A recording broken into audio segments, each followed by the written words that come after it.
A figura a seguir mostra duas cargas pontuais, Q1 e Q2. Elas estão fixadas nas suas posições e há uma distância de 1 metro entre si. No ponto P, que está a uma distância de 0,50 metros da carga Q2, o campo elétrico é nulo. Então, vamos fazer essas anotações aí necessárias, né? Ele falou que entre uma carga e a outra tem uma distância de 1 metro. Mas que a distância entre a carga Q2 e o ponto P é de 50 centímetros, ou meio metro. Ok? E aí, ele falou o seguinte, que o campo elétrico em P, ele é nulo, tá? Então ele está dizendo que o campo elétrico aqui em P é nulo. Então o campo resultante é nulo. Isso aqui implica algumas interpretações para a gente daqui a pouquinho.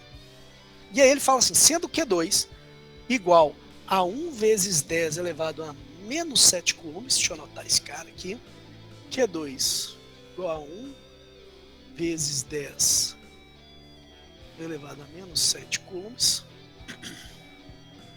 o valor de Q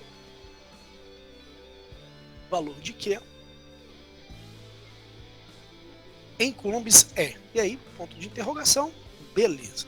A gente tem que descobrir o Q, e ele deu uma condição, que nesse ponto P, o campo elétrico é nulo. Então o campo resultante é nulo. Por que campo resultante? Porque eu vou ter duas cargas gerando campo elétrico.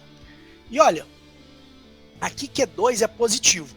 Lembrando que cargas elétricas positivas geram vetores de campo elétrico que são saindo do centro dessa carga, né?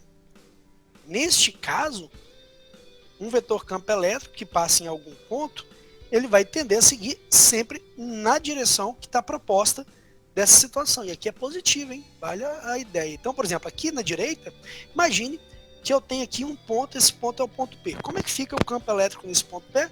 Eu vou considerar, a partir do ponto, como fica o campo. Ele fica desta forma aqui. Então, eu já sei que sai aqui uma linha de campo, quando passa no ponto P, ela fica desta forma. Eu vou chamar esse campo elétrico de campo 2, que é gerado pela carga 2.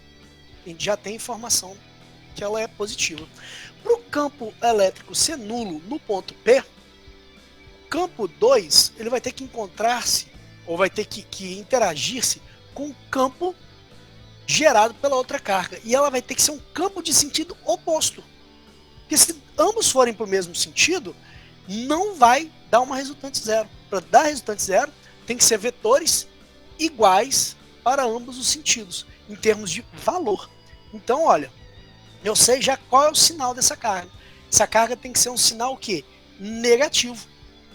Por que ela tem que ser um sinal negativo? Porque vai gerar um outro tipo de campo, que é um campo de aproximação, onde os vetores de campo tendem a ir para o centro da carga. Logo, se eu tiver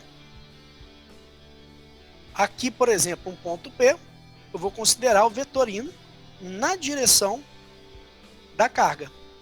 A partir do ponto, na direção da carga. Como a carga está aqui, ela tem que ser um vetor que vai em direção daquela carga. Então aqui eu vou chamar de campo. Vou chamar de campo 1, vou dar até o nome de Q1 aqui. Vou chamar de Q1 aqui. Estou alterando um pouquinho do exercício só para a gente chamar 1 e 2 e ficar bem claro. Então aqui eu vou ter o campo 2. Agora eles têm sentidos opostos, a resultante pode ser zero. Porque esse campo de resultante zero, ele só pode ser possível se o quê? Se for o campo 1 igual ao campo 2. E aí, se ambos forem iguais, quando eu subtraio os campos, dá zero. Né? Se equivale 10, equivale 10, 10 menos 10, zero. Por quê? Porque são de sentidos opostos. Sentidos opostos, vetores de sentidos opostos são subtraídos, né? Esse tal 10 e 10 que eu falei de exemplo, é essa ideia. E aí gera zero. Logo, a partir desse momento aqui, eu já consigo ter essa visão. Como é que eu vou descobrir, então, qual é o valor de Q1? Bem, vou abrir essa expressão aqui para ficar melhor. Vou apagar esse desenhozinho aqui que foi de exemplo. A gente usou para poder dizer como se comportariam os vetores, certo? E aí, a gente vai observar o seguinte, olha, no campo 1 vai ser K, Q1 sobre distância da carga 1 até o ponto P elevado ao quadrado. Cuidado, hein? 1 até o ponto P, tá? De onde eu estou tirando isso? O campo de uma carga pontiforme é K, Qzão sobre D quadrado, né? Então eu estou tirando dessa expressão. Aqui, campo 2. Campo 2 é K, Q2 sobre a distância 2 até o ponto P, quer dizer, carga 2 até o ponto P e carga 1 até o ponto P, que é isso que a gente está observando, ao quadrado. Ok. O que a gente pode começar logo de cara? A gente já pode começar logo de cara simplificando o K. É menos uma coisinha para a gente poder pensar. E aí, olha só, agora a gente vai observar as distâncias. De Q1 até P vai ser 1 metro mais meio metro. Então, 1,5 metros. Deixa eu colocar aqui.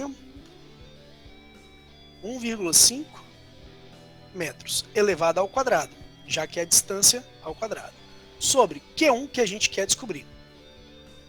Igual. Agora, do outro lado, a gente tem Q2, que é 1 vezes 10 a menos 7 sobre.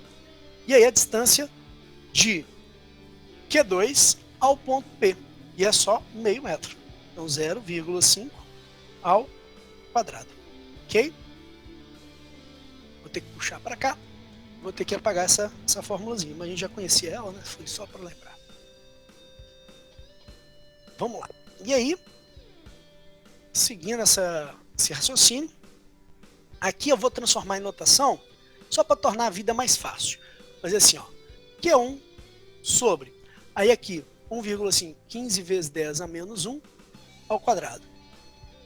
E aqui, vou ter 1 vezes 10 a menos 7 sobre 5 vezes 10 a menos 1 ao quadrado. Aí nós temos Q1 sobre, aí 15 ao quadrado, 225, vezes 10 a menos 2, já elevado ao quadrado ambos. E aqui, 1 vezes 10 a menos 7, sobre 5 ao quadrado, 25, vezes 10 a menos 2. Aqui, a gente já pode multiplicar cruzado, já tem uma série de coisas que a gente pode fazer, mas eu já vou começar eliminando aqui, ó, 10 a menos 2 com 10 a menos 2. Já consigo simplificar um pouco essa conta aqui. 25 aqui, 25 aqui também é possível, porque se eu simplificar ambos por 5, já dá também. Mas eu vou carregar um pouquinho mais para frente esse cara. Vamos lá. Então, vou multiplicar cruzado e vou fazer o seguinte. Vai ficar, então, 25Q1 igual, aí, 225 vezes 1, 225, e repete o 10 a menos 7. Ok? Quem está multiplicando passa dividindo. Então, 225 vezes 10 a menos 7 sobre 25. Era aquele lance que eu falei que podia simplificar ali, né? Como é que a gente vai poder simplificar aqui? A gente pode simplificar, se não me engano, diretamente por 25, tá? Fica uma dica aí. Então, vamos. 225, deixa eu pegar aqui, 225 dividido por 25, né? Vamos pegar aqui o seguinte, olha, para cada 25 já dá 1. Então, para 100 tem 4, para 200 vai ter 8, então vão ser 9, né? 9 vezes 5, 45 aqui, 9 vezes 2, 18, e 4, 22. Olha que lindo, ó. Que lindo. Dá 9. Então, Q1 igual a 9 vezes 10 a menos 7, a unidade de medida, coulombs. Só que, aqui resolvendo, a gente não sabe qual que é o sinal. Cuidado, hein? Fiz o cálculo, achei que o sinal é positivo. Não, porque aqui está tudo em módulo, não tem como sair negativo. A gente sabe que ele é negativo por conta dessa propriedade necessária ao campo. Ele é negativo. Então eu vou vir aqui, ó, colocar até de vermelho, para ficar bem claro. Ele é negativo por conta de quê? Desse vetor que a gente descobriu no início, tá? Então tá aqui, ele vai ter que ser negativo. Vamos dar uma olhada nas opções que tinha essa atividade, porque tá na cara que ela é bem pegadinha do malandro. Vamos ver se tem duas respostas com o mesmo valor, uma positiva e uma negativa. Vamos dar uma olhada. Olha, tem. Já tem logo de cara, ó. A letra A. Nossa, tá instalando aqui meu fone. A letra A é menos 9 vezes 10 a menos 7, a nossa resposta. E a letra B é 9 positivo vezes 10 a menos 7. Se você não observar corretamente aqui no final, você vai achar que ela seria a B a resposta, mas não é. É a letra A. Tá legal? Então tem que ter bastante cuidado com esse tipo de exercício.